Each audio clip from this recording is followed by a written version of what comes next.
Hello friends, welcome back to house of happiness. இன்றைக்கி நம்ம சேனலில் இட்லி பொடி ரெசிபி தான் பார்க்க போகிறோம்.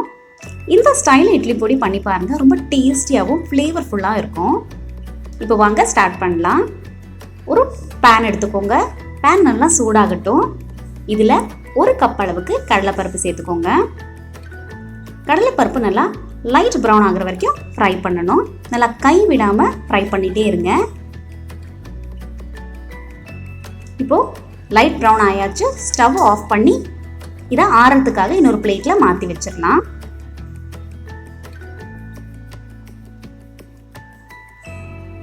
அதே கடாயில் ஒரு கப் அளவுக்கு உளுத்தம்பருப்பு சேர்த்துருக்கேன்.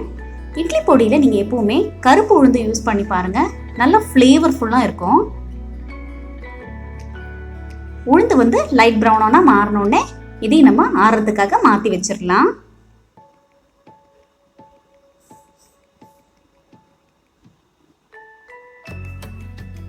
இப்போது 1/4 கப் அளவுக்கு எள் எடுத்திருக்கேன்.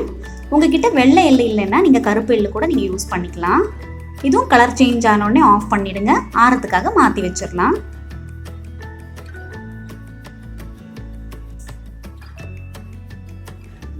காஞ்ச மிளகால நிறைய டைப் இருக்குது. உங்களுக்கு கலர் ஜாஸ்தியாக வேணும்னா காஷ்மீரி சில்லி யூஸ் பண்ணுங்கள், இல்லைன்னா காரம் ஜாஸ்தியாக வேணும்னா நாகா சில்லி யூஸ் பண்ணுங்கள். நான் முண்டு சில்லி யூஸ் பண்ணியிருக்கேன். அது தமிழ்நாட்டில் குண்டு மிளகான்னு சொல்லுவாங்க. இது உங்கள் காரத்துக்கு தகுந்த மாதிரி குறைக்கவோ கூட்டவோ செஞ்சுருங்க. நான் 10லேருந்து 15 காஞ்ச மிளகா எடுத்திருக்கேன்.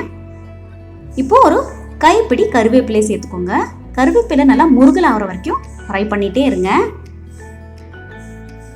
இப்போது கருவேப்பிலை நல்லா முருகல் ஆயாச்சு. இப்போ ஸ்டவ் ஆஃப் பண்ணி நம்ம பிளேட்டில் ஆற வச்சிடலாம். இதில் தேவையான அளவு உப்பு,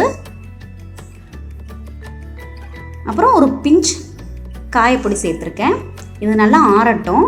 ஆறுனதுக்கப்புறம் மிக்சியில் போட்டு அரைச்சி வச்சிடலாம். இட்லி பொடி எப்போவுமே நல்லா ஸ்மூத்தாக அரைக்கிறத விட நரன்னு அடிச்சு பாருங்கள். இட்லிக்கும் தோசைக்கும் சூப்பரான டேஸ்ட்டாக இருக்கும்.